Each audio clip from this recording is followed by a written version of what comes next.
Thank you very much.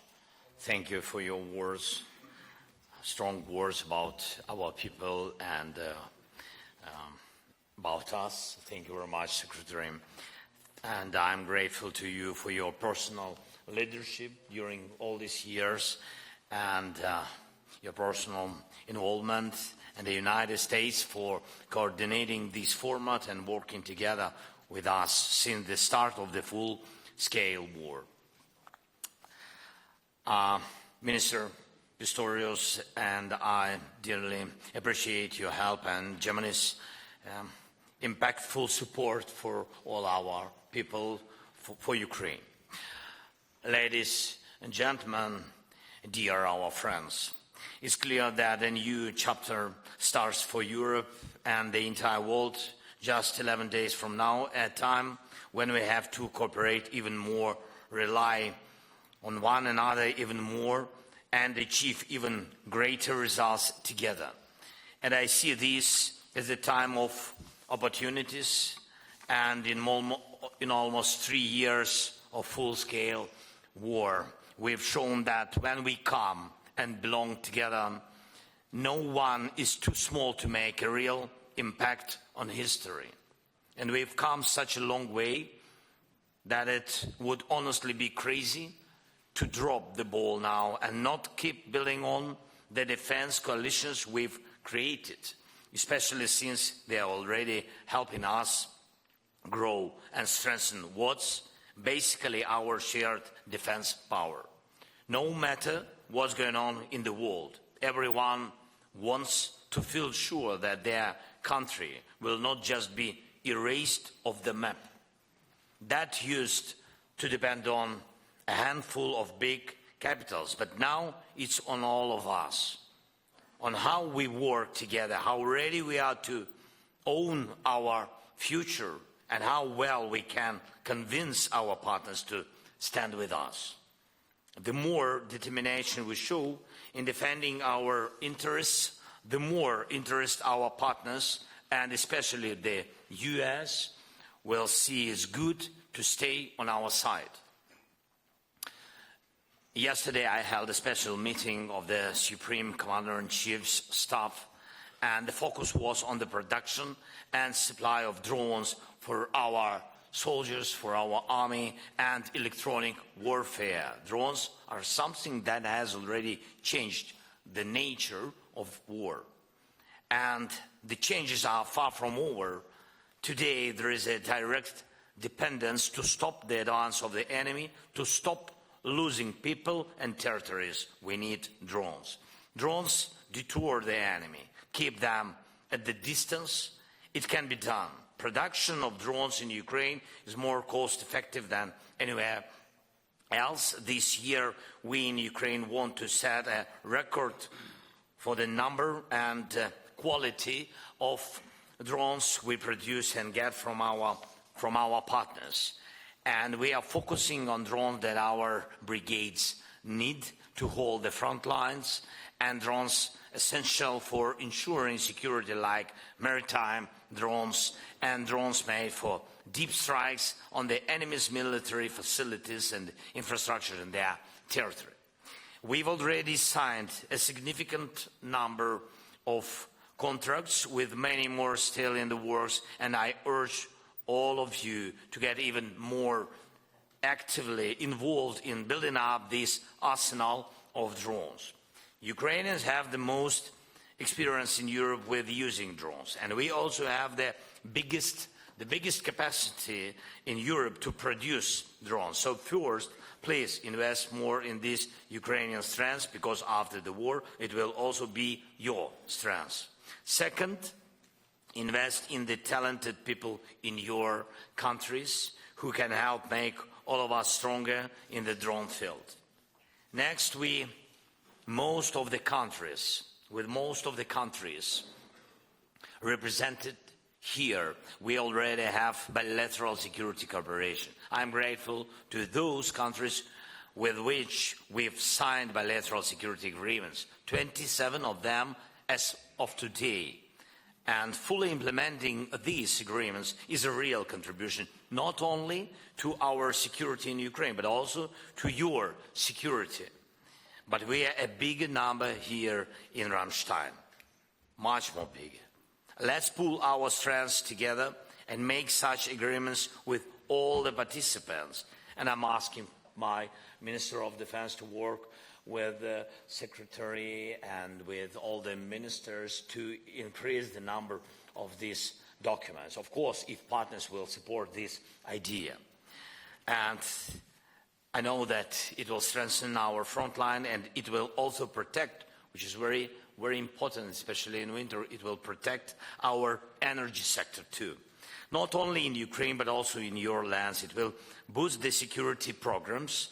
And now we see all the reports with underwater cables in the Baltic Sea, and we all see drone incidents in some countries that are raising serious concerns. We see destabilization in Africa, which threatens Europe with new migration waves.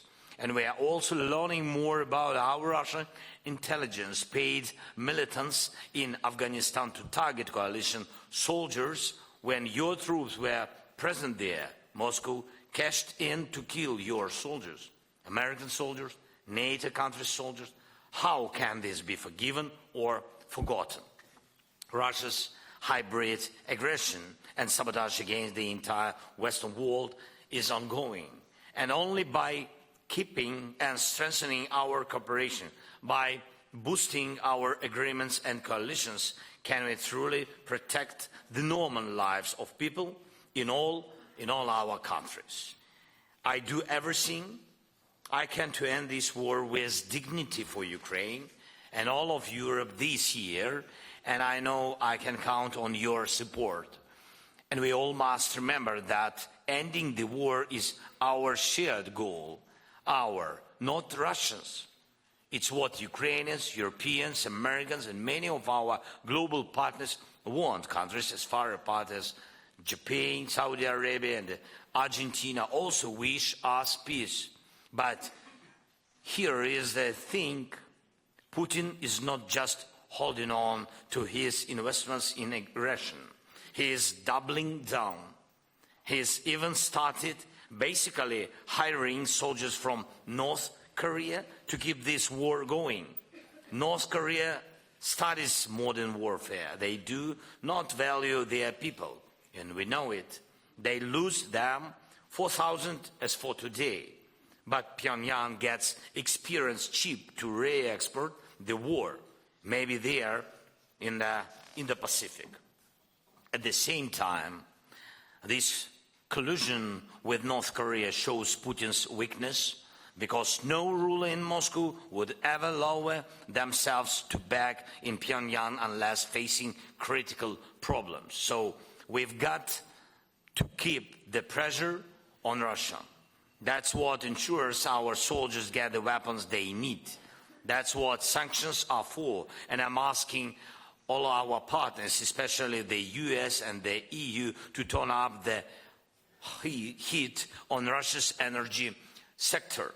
Sanctions are needed against every element of Russian energy, and the Russian tanker fleet must be stopped. Russia's war budget for 2025 is 25% bigger than last year's. If we want to stop the killing, we have got to cut off Putin's cash flow. Putin will start thinking about peace only when his inner circle tells him he is out of money. And one more thing, the key to resisting aggression is motivation, and we know it. Motivation to risk your life to save your country, but motivation needs fuel, and the best fuel is success. I mean successful actions, successful agreements. When our troops can shoot down Russian missiles, including ballistic ones, and keep Russian aircraft away from Ukraine, it provides the motivation we desperately need. And we've had talks with the US about licensing the production of air defense systems and missiles here in Ukraine, and this could become a significant part of our security guarantees, and it's absolutely doable. But we must keep in mind that the last NATO summit promises haven't been fulfilled yet. We need air defense systems. You gave us already, thank you so much, and we need very much systems you promised us. And you've seen what happened yesterday in our city, Zaporizhia. Russia's bombs killed 13 people and 112 were injured. That was just one day, just one attack, one strike from the air. We must stop Russia's terror, and you can do it. And we ask for urgent deliveries of air defense systems. We also need to deliver on all our agreements for frontline supplies. And I want to thank again every country helping us with artillery, armored vehicles, and everything else we need. Our men and women on the front lines need to feel that the world had their back, and nothing proves that better than making sure they have what they need to hit back at Russian attacks. Last year, France came up with the idea to deploy partners, contingents in Ukraine, and you know it, to make peace closer. And we all understand, as for today, Putin's aims remain unchanged, and he wants to totally destroy Ukraine and to break all of us and you too. That's why our goal to find as many instruments as possible to force Russia to peace. I believe that such deployment of partners, contingents, is one of the best instruments. Let's be more practical in making it possible. And we have heard signals also from some of our partners from the United Kingdom in support of this, and we must be brave and we must propose truly strong instruments. For example, take the Kursk operation.